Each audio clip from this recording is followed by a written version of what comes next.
En las pías funerarias de sus oficiales caídos, los soldados romanos fueron forzados a luchar hasta la muerte. El hombre que orquestó este macabro espectáculo no era un rey bárbaro ni un tirano extranjero, sino Espartaco, el mismo gladiador que había luchado para escapar de esa misma arena. Con este acto de venganza, como dijo el historiador Publio Floro, Espartaco intentaba acabar con toda su deshonra pasada, transformándose de gladiador a dador de juegos, un trágico símbolo de cómo la guerra había torcido su ideal de libertad por la senda de la venganza. Este acto de sombría justicia, o de cruel imitación, no nació en el vacío. Fue la culminación sangrienta de una cadena de triunfos, traiciones y, sobre todo, de una profunda grieta que había partido en dos el corazón mismo de la rebelión, una grieta entre dos hombres, dos visiones y dos destinos, Espartaco y Crixo. Para entender cómo el líder de la más grande revuelta de esclavos de la historia llegó a presidir un espectáculo tan macabro, es necesario retroceder en el tiempo, a los días en que la victoria aún olía a esperanza y la unidad parecía, si no inquebrantable, al menos posible. Todo había comenzado con una serie de victorias que resonaron como un trueno en los pasillos de mármol del Senado romano. Después de aniquilar a las tropas de los pretores Claudio Garbo y Publio Varanio, la fama de Espartaco se había extendido como un incendio forestal por toda la península itálica. Esclavos fugitivos, pastores descontentos, campesinos desposeídos y desertores del ejército acudían en masa a su estandarte. Su ejército, que ahora superaba los 70.000 hombres, era una fuerza a tener en cuenta, un torrente humano que había establecido sus cuarteles de invierno en el sur, un león agazapado en el corazón de la República. Sin embargo, la fuerza de los números ocultaba una debilidad fundamental. A diferencia de las legiones romanas, disciplinadas, homogéneas y unidas por un propósito común de lealtad al Estado, las tropas de Espartaco eran un conglomerado heterogéneo y volátil. Galos, germanos, tracios y hombres de todas partes del mundo conocido se mezclaban en un campamento ruidoso y caótico. Sus lenguas eran diferentes, sus dioses eran diferentes y, como pronto se haría evidente, sus sueños también lo eran. Plutarco, en sus escritos, capturaría esta esencia al decir que los rebeldes estaban divididos entre aquellos que simplemente deseaban huir hacia la libertad y aquellos que, consumidos por el odio, querían luchar en busca de riquezas y una sangrienta venganza contra Roma. Esta división latente encontró su personificación en los dos líderes más prominentes de la rebelión, Espartaco y Crixo. Al principio, su alianza había sido la piedra angular del éxito. Junto a Enomao, habían formado un triunvirato de mando formidable. Pero la guerra, implacable, ya se había cobrado su primer peje. Enomao había caído en una de las innumerables escaramuzas contra las patrullas romanas, y su muerte no solo dejó un vacío de liderazgo, sino que también eliminó una voz mediadora que podría haber contenido la creciente fricción entre los dos supervivientes. Espartaco, el estratega, el visionario, veía el panorama general. Su plan era audaz y pragmático. Conducir a su masivo ejército hacia el norte, atravesar la barrera formidable de los Alpes y luego disolverse, permitiendo que cada hombre regresara a su tierra natal, ya fuera la Galia o su amada Tracia. Para Espartaco, la victoria no significaba la conquista de Roma, un objetivo que consideraba una locura suicida, sino la simple y pura consecución de la libertad. Era un movimiento que denotaba su deseo de acabar con las hostilidades, de escapar de la máquina de guerra romana antes de que ésta, inevitablemente, se reorganizara y los aplastara. Pero Crixo, el guerrero galo, ardía con un fuego diferente. Para él, huir era una cobardía. La libertad sin venganza estaba incompleta.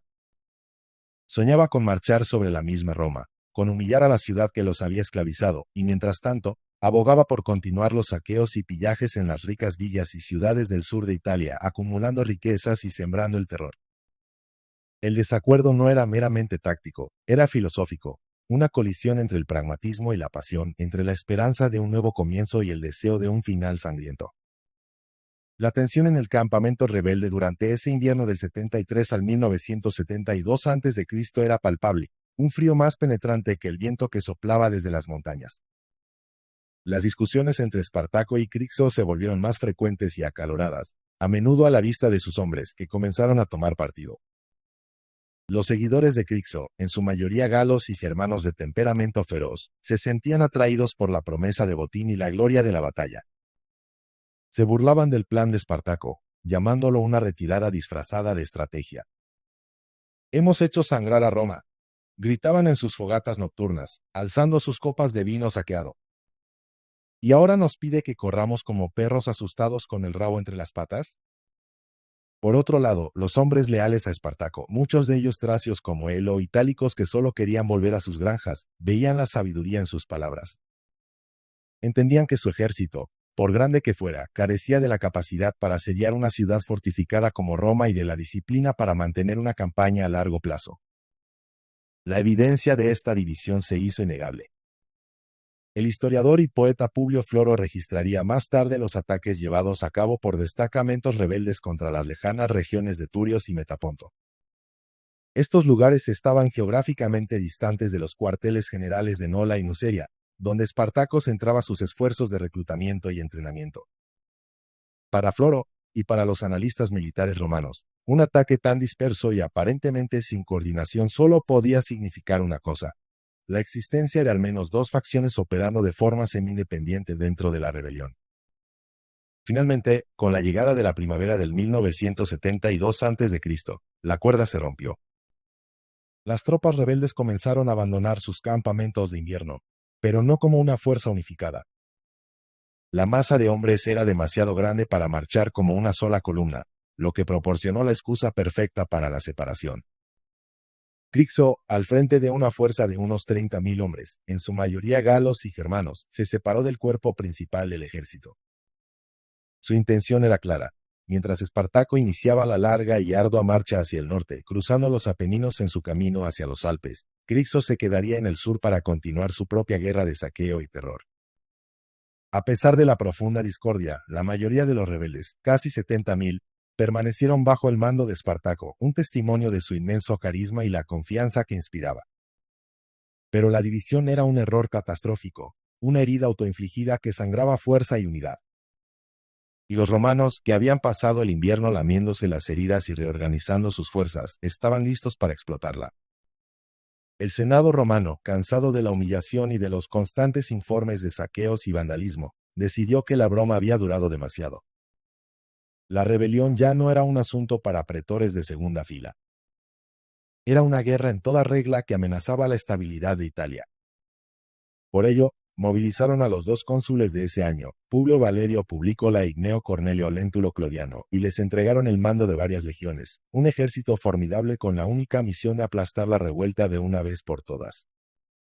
Los cónsules, informados por sus espías de la fatal división en las filas rebeldes, diseñaron una estrategia simple y brutal. Atacarían a los dos ejércitos por separado, aplastando a uno antes de que el otro pudiera reaccionar. Publicola marchó hacia el sur, en busca de las fuerzas de Crixo, mientras que Clodiano se dirigió al norte para interceptar a Espartaco. La trampa estaba puesta. Para Crixo, el final fue rápido y sangriento. Cerca del monte Gárgano, en Apulia, las legiones de Publicola cayeron sobre su ejército. Los galos y germanos de Crixo, aunque valientes hasta la temeridad, carecían de la cohesión táctica de los romanos. La batalla fue una masacre.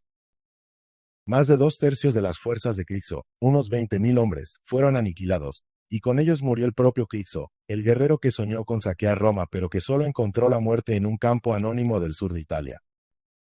La noticia de la catástrofe llegó a oídos de Espartaco mientras guiaba al resto de los rebeldes a través de los Apeninos, una daga helada en su corazón que confirmaba sus peores temores. La división había dado a los romanos la victoria que tanto ansiaban. Ahora estaba solo, con un ejército consular pisándole los talones y otro esperándolo más adelante. La situación de Espartaco era, desde cualquier punto de vista militar, desesperada.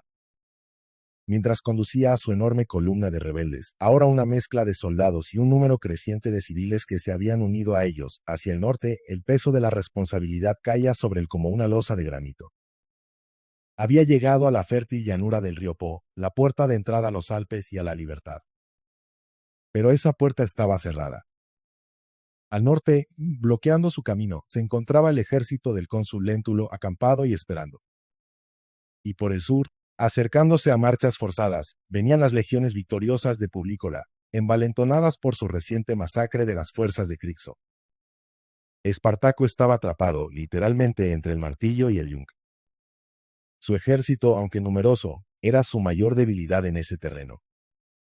Era una fuerza de infantería masiva, con una caballería limitada y una enorme cantidad de bagaje y no combatientes que lo hacían lento y difícil de maniobrar. No poseía la agilidad táctica de las legiones romanas, que podían marchar más rápido, desplegarse en formación de batalla en minutos y ejecutar complejas maniobras con una disciplina férrea.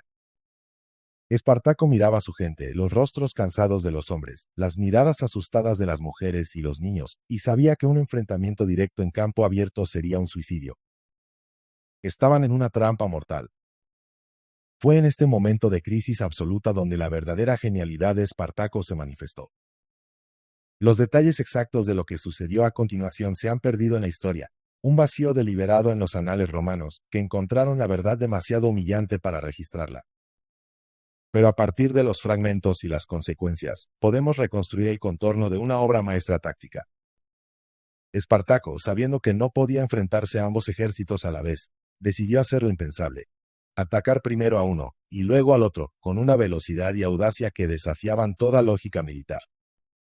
Primero, se volvió contra el cónsul Léntulo, que bloqueaba su avance hacia el norte. Utilizando un conocimiento superior del terreno y probablemente una serie de fintas y movimientos nocturnos para ocultar sus intenciones, Espartaco logró sorprender al ejército de Léntulo.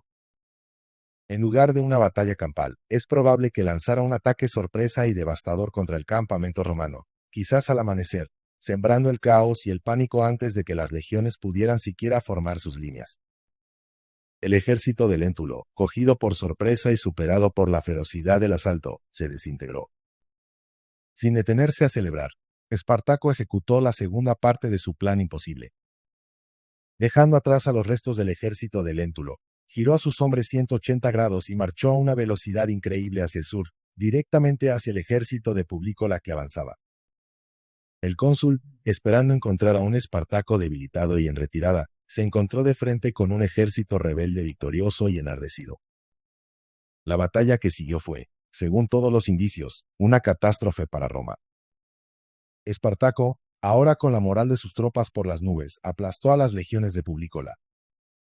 En cuestión de días, quizás una semana, Espartaco había hecho lo que ningún estratega militar creía posible. Atrapado entre dos ejércitos consulares, los había derrotado a ambos por separado y de forma concluyente.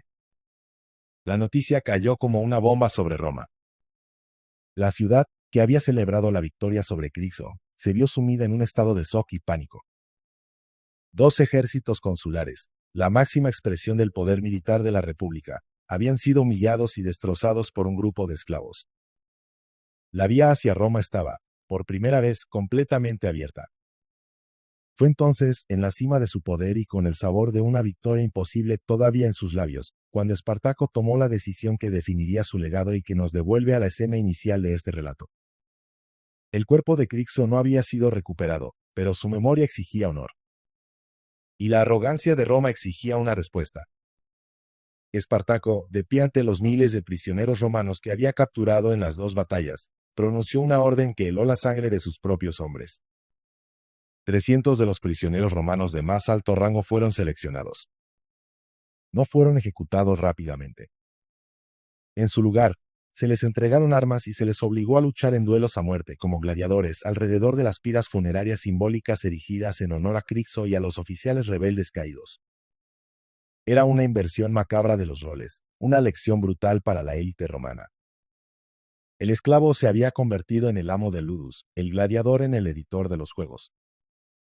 Para los prisioneros restantes, el destino fue una humillación similar. Fueron obligados a entretener a las tropas rebeldes, luchando entre sí para el divertimento de sus antiguos esclavos. Era un acto de una crueldad calculada, una declaración de que los rebeldes ya no eran simplemente víctimas que buscaban escapar, sino una fuerza que podía infligir el mismo dolor y la misma deshumanización que habían sufrido. Era la venganza de Crixo, llevada a cabo por la mano de Espartaco. Tras este sombrío ritual, el carácter del ejército rebelde cambió. La victoria y la brutal represalia habían forjado una nueva identidad. Ya no eran una turba desesperada. Eran un ejército conquistador. Espartaco dio entonces una orden que demostraba su nueva y aterradora confianza. Ordenó a sus hombres que destruyeran todo el bagaje pesado, todas las carrozas y los suministros que no fueran esenciales para la batalla. Quería que su ejército fuera más rápido, más ágil, más letal. y su ejército siguió creciendo. Voluntarios de todas partes de Italia, envalentonados por sus victorias, acudían en masa a su causa. En poco tiempo, sus fuerzas alcanzaron la asombrosa cifra de 120.000 soldados de infantería, además de un número considerable y creciente de caballería. Era, con mucho, el ejército más grande que operaba en Italia en ese momento. Pero con este poder surgió una nueva incertidumbre. ¿Hacia dónde se dirigían ahora? La ruta hacia los Alpes, el plan original de Espartaco, estaba despejada. Podría haber cumplido su promesa y llevado a su gente a la libertad. Sin embargo, no lo hizo. Algunos historiadores y autores antiguos afirman que, en ese momento, con el camino hacia Roma abierto y sin oposición, Espartaco consideró seriamente marchar sobre la ciudad, tentado por la misma idea que había llevado a Crixo a su tumba. Otros sugieren que simplemente buscaba una posición estratégica para reagruparse, sabiendo que la reacción de Roma sería masiva y decisiva. Por razones que siguen siendo un misterio para los historiadores, Espartaco no marchó sobre Roma. En cambio, en algún momento a finales del 72 o principios del 1971 a.C., giró a su ejército una vez más y se dirigió hacia el sur de Italia. Este movimiento ha desconcertado a los estudiosos durante siglos. ¿Fue una decisión estratégica para buscar un puerto y escapar por mar? ¿Fue un intento de incitar más revueltas en el sur? ¿O fue simplemente que la enorme e indisciplinada masa de su ejército, ahora embriagada de poder, era simplemente imposible de dirigir hacia el arduo y poco glorioso camino de cruzar los Alpes? Sea cual sea la razón, este movimiento hacia el sur fue visto por Roma como una nueva provocación, una señal de que la guerra estaba lejos de terminar. La humillación de las derrotas consulares había provocado una crisis política en la ciudad. El Senado, en un acto de ira y desesperación, despojó sumariamente a Publícola y Clodiano de sus cargos, declarando que su liderazgo había sido débil e ineficaz. Pero esto creó un nuevo y terrible problema. ¿Quién se atrevería ahora a tomar el mando? Espartaco se había convertido en un espectro, un coco para la élite romana. Había derrotado a pretores y a cónsules por igual. Su nombre infundía un temor tan profundo que ningún magistrado en funciones deseaba el dudoso honor de enfrentarse a él. La confianza del pueblo romano en su propio ejército y en sus líderes estaba hecha añicos. La guerra, que ya duraba casi 3 años, había pasado de ser una molestia ridiculizada y considerada trivial a una crisis existencial que amenazaba el corazón de la República. La situación exigía un nuevo tipo de líder. No un político o un cónsul elegido por el procedimiento habitual, sino un hombre que poseyera una combinación única de vastos recursos financieros, una reputación militar sólida y una voluntad de hierro. Un hombre capaz de levantar un nuevo ejército por su cuenta si era necesario y de imponer una disciplina brutal no solo al enemigo, sino también a sus propias tropas desmoralizadas. Solo un hombre en toda Roma encajaba en esa descripción. Su nombre era Marco Licinio Craso.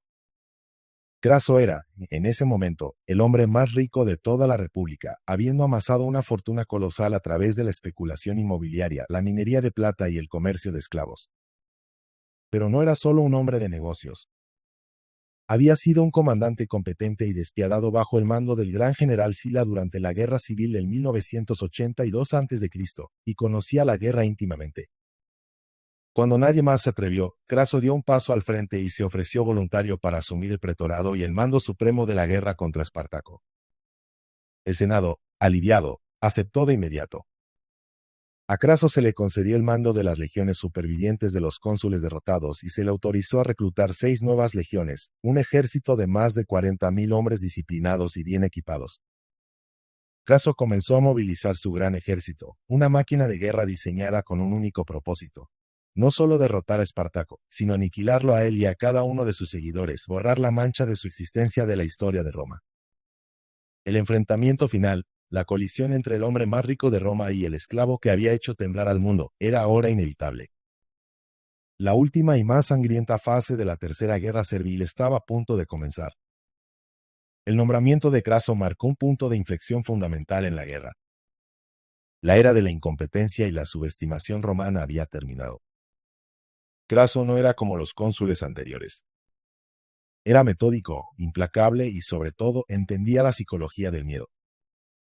Su primera acción como comandante no fue marchar directamente contra Espartaco, sino restaurar la disciplina en las desmoralizadas legiones que había heredado. Al tomar el mando, se encontró con tropas acobardadas, más temerosas de los rebeldes que de sus propios oficiales. Para purgar este miedo, Craso recurrió a una antigua y brutal forma de castigo que no se había utilizado en siglos: la decimatio. Tras una de las primeras escaramuzas en la que un destacamento de sus tropas mostró cobardía y huyó ante una fuerza rebelde inferior, Craso ordenó que la cohorte culpable fuera diezmada. Los soldados fueron divididos en grupos de 10, y cada grupo echó a suertes. El hombre sobre el que caía la suerte era apaleado hasta la muerte por sus 9 camaradas. Este acto de una crueldad aterradora tuvo un efecto inmediato y profundo. Craso envió un mensaje inequívoco a sus hombres: si bien podían morir luchando contra Espartaco, con toda seguridad morirían si le desobedecían. A partir de ese momento, las legiones de Craso lucharon con una nueva ferocidad, más aterradas de su propio comandante que del enemigo. Mientras Craso forjaba su nuevo ejército, Espartaco continuaba sus operaciones en el sur, pero la naturaleza de la guerra había cambiado. La iniciativa estratégica había pasado a manos de los romanos. Craso, con su vasto ejército, comenzó a acosar sistemáticamente a Espartaco, evitando una batalla campal a gran escala donde la superioridad numérica de los rebeldes podría ser un factor.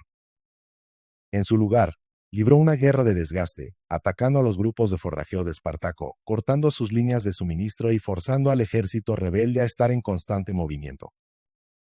Espartaco, a su vez, demostró una y otra vez su brillantez táctica, evadiendo las trampas de Craso y ganando varias batallas menores.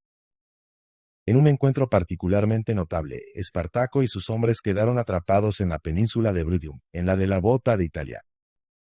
Craso, viendo una oportunidad de oro para encerrar y matar de hambre a todo el ejército rebelde, ordenó la construcción de una formidable obra de ingeniería: un muro y una zanja que se extendían a lo largo de 30 millas de costa a costa, bloqueando la única salida terrestre de la península. Era un asedio a una escala monumental. Durante semanas, el ejército rebelde estuvo atrapado. El hambre y la desesperación comenzaron a cundir en el campamento. La nieve del invierno cubrió las montañas y el mar embravecido hacía imposible cualquier intento de escape por barco. Parecía que el final de la rebelión había llegado, no con el estruendo de una batalla, sino con el lento y silencioso tormento del hambre. Pero una vez más, en la hora más oscura, Espartaco ideó un plan de una audacia increíble.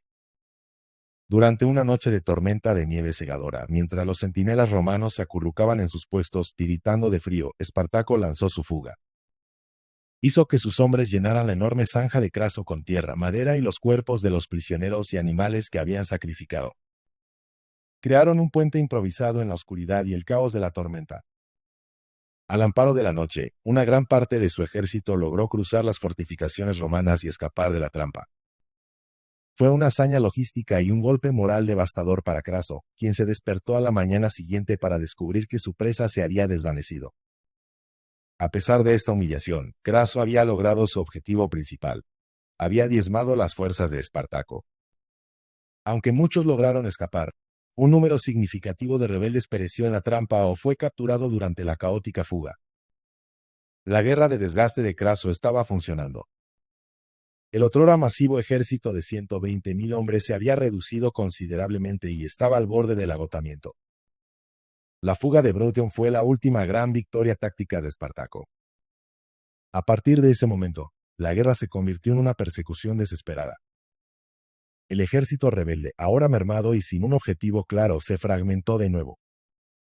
Varios destacamentos se separaron del cuerpo principal, ya sea por desacuerdos o por simple desesperación, e intentaron abrirse camino por su cuenta. Craso, implacable, los cazó y los destruyó uno por uno. La rebelión se estaba desangrando. La batalla final tuvo lugar en el año 971 a.C., en algún lugar de Lucania. Los detalles son, de nuevo, confusos, pero el resultado fue decisivo. Espartaco, sabiendo no podía seguir huyendo, decidió finalmente presentar batalla. Sabía que sus posibilidades eran escasas, pero eligió morir como un luchador en lugar de ser cazado como un animal. Antes de la batalla, se dice que mató a su propio caballo, declarando a sus hombres que si ganaban tendrían muchos caballos de los romanos, y si perdían ya no necesitaría uno. La batalla fue de una ferocidad increíble. El ejército rebelde, superado en número y en disciplina, luchó con la desesperación de los condenados. El propio Espartaco, según los historiadores Apiano y Plutarco, intentó abrirse paso a través de las líneas romanas para matar a Craso en persona. Luchó como una fiera, matando a 2 centuriones que se interpusieron en su camino, pero fue rodeado por los legionarios. Herido en una pierna por una lanza, cayó de rodillas, pero continuó luchando hasta que fue abrumado y asesinado. Su cuerpo nunca fue identificado con certeza en la carnicería que siguió. La muerte de Espartaco rompió la columna vertebral de la rebelión. El ejército rebelde se desintegró, y la batalla se convirtió en una masacre. Los romanos no mostraron piedad. Miles de rebeldes fueron asesinados en el campo de batalla. Unos 6.000 supervivientes fueron capturados por las legiones de Craso. Para ellos, el destino fue aún más terrible que la muerte en combate. Como una advertencia final y brutal para cualquier esclavo que se atreviera a soñar con la libertad, Craso ordenó que los 6.000 prisioneros fueran crucificados. Sus cruces fueron alineadas a lo largo de la Vía Apia, la carretera que conectaba Capua a donde había comenzado la rebelión con Roma. Durante semanas, los viajeros que se dirigían a la capital tuvieron que pasar junto a esta horrible avenida de la muerte, un testimonio del poder y la crueldad de Roma. La rebelión había terminado. El esclavo que había hecho temblar al mundo estaba muerto, y su sueño de libertad fue crucificado junto a sus seguidores. Sin embargo, la sombra de Espartaco perduraría durante siglos, un símbolo eterno de la lucha contra la opresión, un recordatorio de que incluso en la derrota más absoluta, el espíritu humano puede alcanzar momentos de una gloria desafiante y terrible.